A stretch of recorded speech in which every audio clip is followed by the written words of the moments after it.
नमस्कार बच्चों, मैं अजय कुमार सोहाराम एनसीईआरटी चैनल में आपका स्वागत है।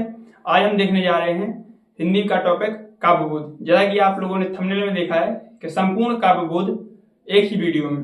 काव्यबोध बच्चों कक्षा 9वीं में 10 नंबर का आता है। तो बच्चों आज अब हम देखने जा रहे हैं उसके टॉपिक।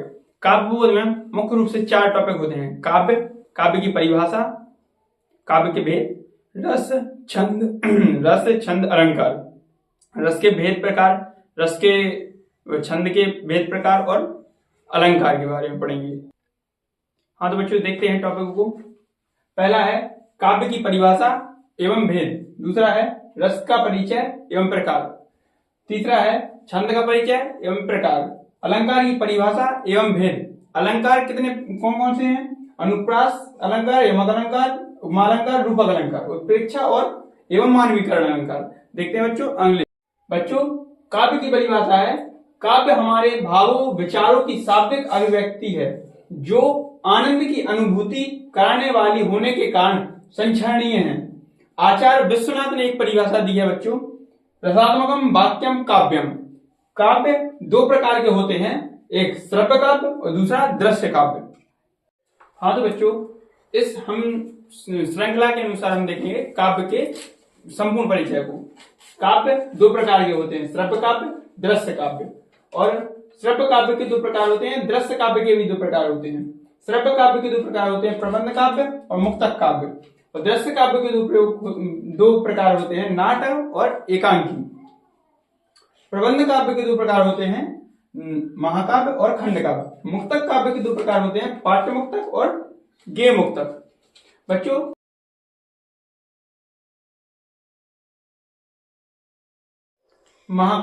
महाकाव्य किसे कहते हैं? महाकाव्य विस्तृत होता है, इसमें प्रकृति का विशद चित्रण होता है, जीवन के समग्र रूप का उल्लेख होता है। उदाहरण के लिए जैसे रामचरितमानस तुलसीदास जी के द्वारा लिखी गई है और कामायनी जयशंकर प्रसाद के द्वारा लिखी गई है। ठीक है। हाँ तो बच्चों देखते हैं खंड काव्य किसे कहते हैं। खंड काव्य में जीवन के किसी एक पक्ष का अंकन होता है, एक घटना अथवा व्यवहार का ही चित्रण किया जाता है। उदाहरण के लिए जानकी मंगल तुलसीदास जी द्वारा लिखा गया है और सुदामा चरित्र नरोत्तम दास द्वारा लिखा गया है। ठीक है बच्चों।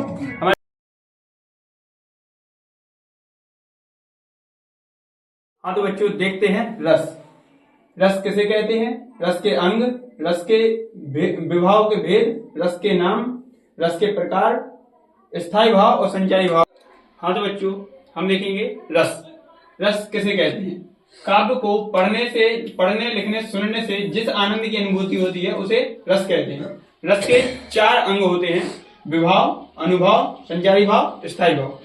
हाँ तो बच्चों अब हम देखेंगे रस कितने प्रकार के होते हैं। रस यदि परीक्षा में क्वेश्चन पूछा जाता है कि रस के कितने प्रकार होते हैं तो हमें बताना है रस के 9 प्रकार होते हैं, जबकि वात्सल रस और भक्ति रस को अभी संदिग्ध में रखा गया है, उन्हें जोड़ा नहीं गया है।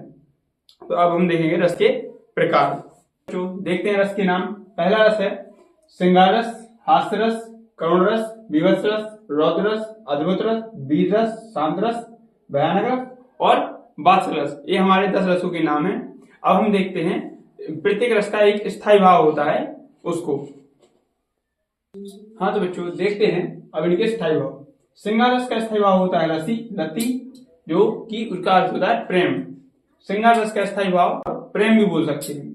हास्य रस का स्थायी भाव है हास, करुण का है शोक, विभत्स का जुगुप्सा, रौद्र रस का क्रोध, अद्भुत का विस्मय, वीर रस का उत्साह, शांत रस का निर्वेद, भयानक रस का भय और वात्सल रस का है वत्सल। अब हम बच्चों देखेंगे प्रत्येक रस का उदाहरण क्या होता है। हाँ तो बच्चों मैं रस के उदाहरण बोलूंगा और यहाँ पर आपको स्क्रीन पर लिखे दिख सकते हैं, दिख जाएंगे। देखते हैं श्रृंगार रस का उदाहरण। श्रृंगार रस का पहला उदाहरण है: हे खग मृग हे मधुकर श्रेणी तुम देखी सीता मृगनयनी। दूसरा है हास्य रस। हास्य रस का उदाहरण है: फादर ने सिलवा दिए 4 कोट 2 पैंट, बेटा मेरा हो गया कॉलेज स्टूडेंट। तीसरा है करुण रस: चला गया चांद कहां आसमां को छोड़कर, ढूंढ रहे हैं सितारे दिल गया तोड़कर।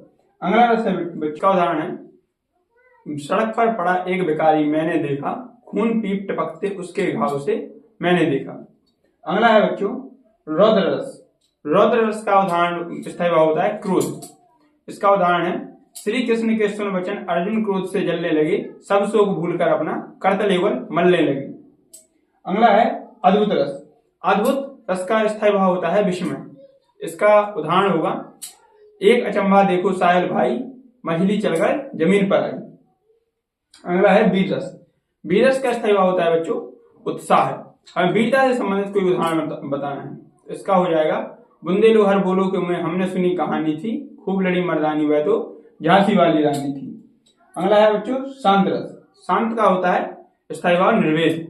इसका हो जाएगा बड़ा हुआ तो क्या हुआ जैसे पेड़ खजूर, पंछी को छाया नहीं फल लागे अति दूर। अगला है बच्चों भयानक रस, जिससे हो जाएगा बच्चों एक और अजगरी एक और मृगराय, विकल बटो ही बीच में पड़े मूर्छा खाए। अगला उदाहरण है बच्चों वात्सल रस का, जिसमें किसी बच्चे की बात की जा रही हो, बचपन की बात की जा रही हो। ठमक चलत रामचंद्र बाजत पैजनिया। ठीक है बच्चों, हम इसके उदाहरण कंप्लीट कर चुके हैं। हाँ तो बच्चों देखते हैं छंद। जिस रचना के अक्षरों और मात्राओं की संख्या निश्चित हो तथा यति गति एवं तुक आदि का ख्याल रखा जाए उसे छंद कहा जाता है। छंद के कितने प्रकार होते हैं? छंद के 2 प्रकार होते हैं, मात्रिक छंद और वर्णिक छंद। हाँ तो बच्चों वर्णिक छंद और मात्रिक छंद। वर्णिक छंद जिन छंदों की रचना वर्णों की गणना के आधार पर की जाती है उन्हें वर्णिक छंद कहते हैं। मात्रिक छंद जिन छंदों में मात्राओं की गणना की जाती है उसे मात्रिक छंद कहते हैं। दोहा छंद और दोहा तथा चौपाई मात्रिक छंद हैं।